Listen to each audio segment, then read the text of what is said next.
You may be asking, watching me put all this together, Charlie, why don't you have a crew? And the answer is, I usually do. I wanted to put this video together to prove that, I mean, you really can do all this all by yourself if that's what it takes. So I recently made this video for a financial planner. It's a short bio video. I shot behind the scenes of every stage in the process, and so this video is going to give you a peek behind the curtain of what it's like to make a short bio video as a solo filmmaker.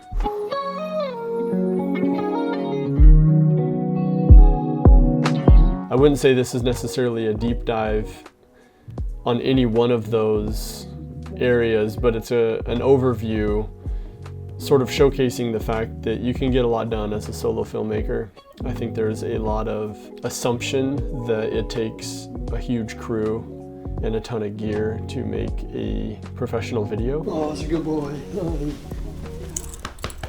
So a lot of times when a client first comes to me, I'll sit down with them over coffee and discuss what their needs are and what their hopes are for a video. And then I'll usually go back to the office and put together a style deck and somewhat of a proposal. Hi, nice to meet you. Oh. How's it going? Good. Good. So I put together what I'm calling like a mood board or like a style deck. Okay. I was thinking something that would be on the website that is like the first.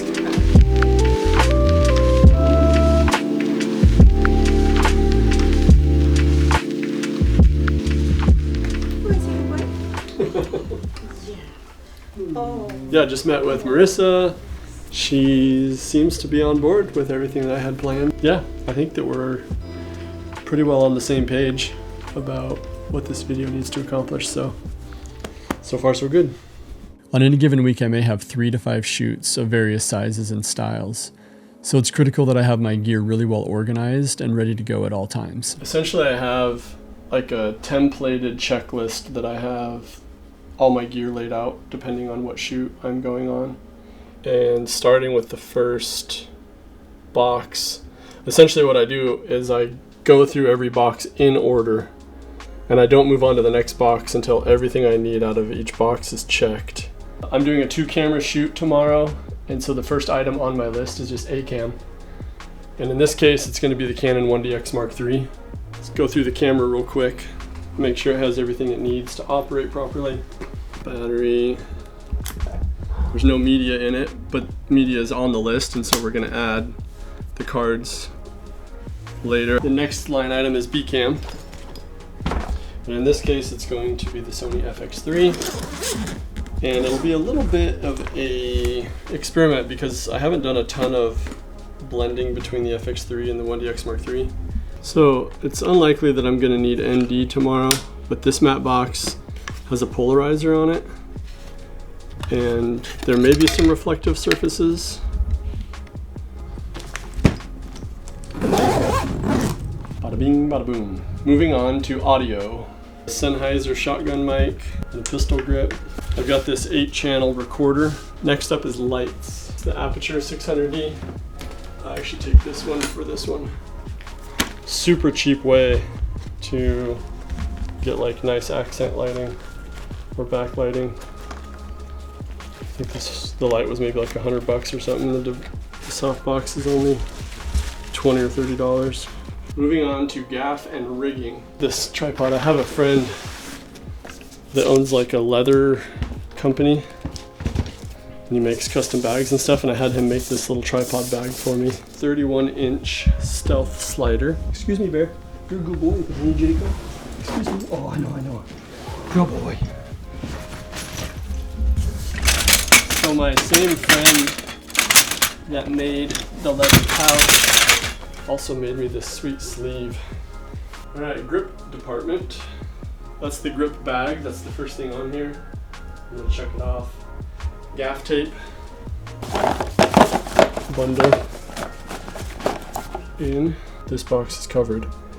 I feel very confident waking up in the morning, grabbing this stuff, loading up, and leaving. I'm constantly refining my process and trying to make things as streamlined as possible. And I'm mostly a one-man band. Sometimes I'll have a crew come on for the day to help me. But I want my ecosystem to revolve around the idea that it's one person doing most of the work. And so I say no to a lot of gear.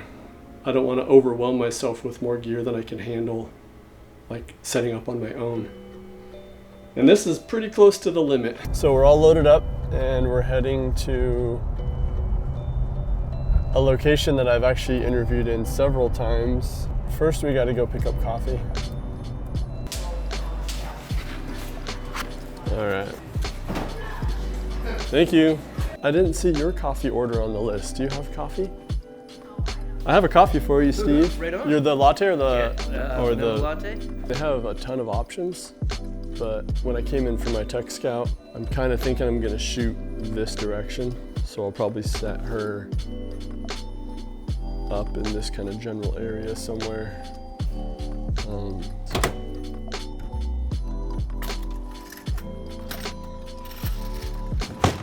If you're anything like me, watching people set up gear and navigate their way around a film set is like filmmaker ASMR, A cam, B cam. It's a little bit flatter, but it's pretty far away and there's a parallax, so it'll actually probably look halfway decent.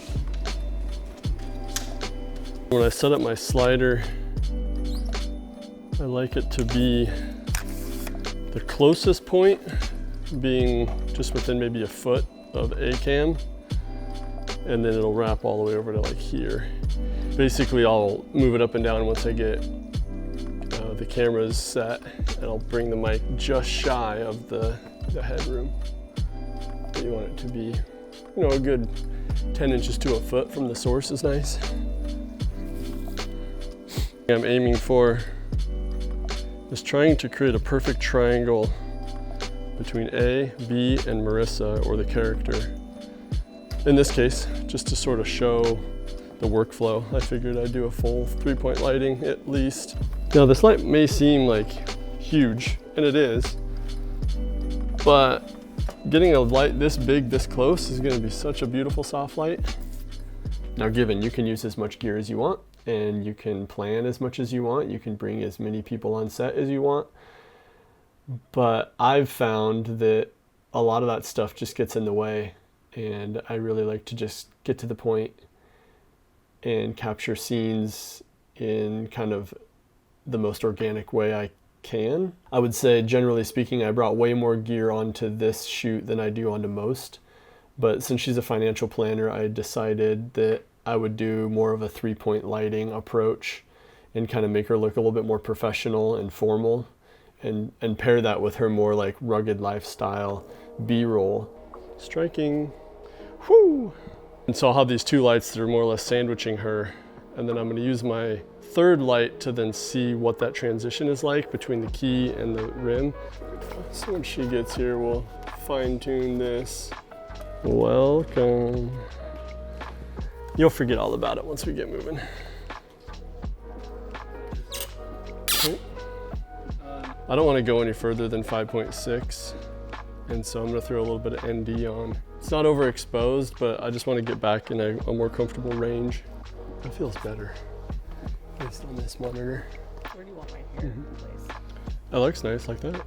So, I mean, at that time you had friends, I would assume, but what was their take of what were your parents like back then, or like what are some of the things they instilled in you into stereotypes, other than drawing attention to the fact that you play both sides of the coin quite well, and you guys get out and you're scrap. Putting on my hiking boots and heading outside and life that way as well. I love Recognized that the really good ones are more like relationship driven. Topic I want to pivot into, but I just want to make sure that we feel good in the, not to like put it in a corner too much, but what's your like ideal clientele? I want to pivot to another topic, and I'll start it by just saying your husband can cook. Speak briefly about the perks of fee-for-service. Kill the cameras. Cut. Awesome. You did great.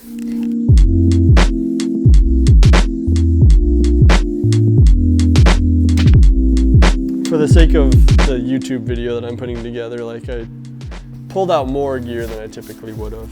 For this type of thing, we could have pulled off something similar with far less, but you're welcome, YouTube viewers. For our main B-roll scene, we chose a location that was both visually striking as well as logistically easy for both of us to get to. I wanted to set up the scene to be as authentic as possible. So once we got to our location, I candidly captured them going through all the motions of setting up their camp.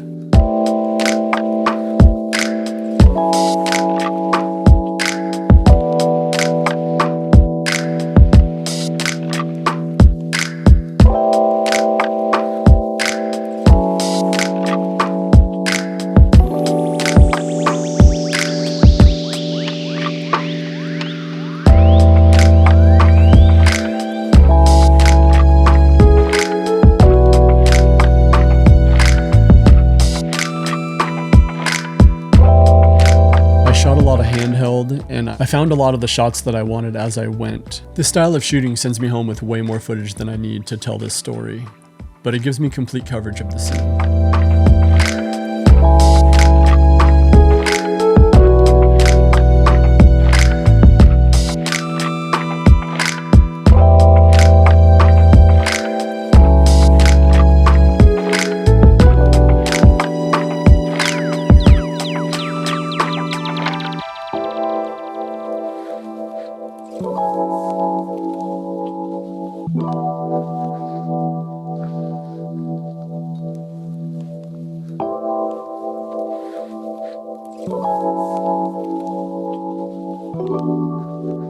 It's also very common for this style of video for the footage to end up in a library of footage that I can repurpose as B-roll in future films.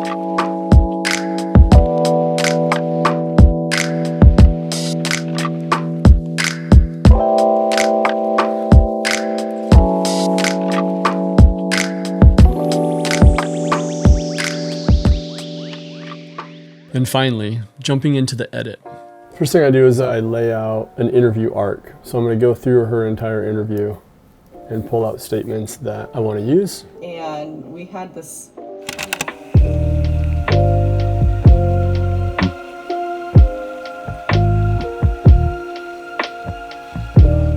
Nice.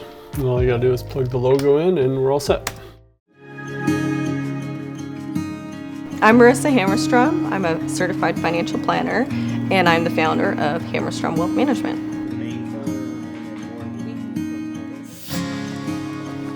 I've been passionate about health and fitness my entire life. I like eating good, clean foods, and I love going to the gym and making sure I'm exercising and getting what I need to stay healthy, but also to feel my best. You know, when it's snowy outside, we love skiing. When it starts switching off to springtime, you'll see us out mountain biking and shed hunting, and we're out backpacking, camping, and then fall time, same thing. We're always outside doing something or trying something new. Not everyone is going to be able to necessarily invest money right away. Some people are trying to pay down debt, but they still need financial help. And that's why I have two options of fee-for-service financial planning or wealth management. I'm a financial advisor and I'm a certified financial planner. And I do it really because I love the relationships and the people I get to help. And that's how you make a short bio video as a solo filmmaker. If you've made it this far, then I'm really impressed with your patience. If you found any of that informative or inspiring, then I would hope that you would subscribe and follow along as I share more of my filmmaking journey. See you next time.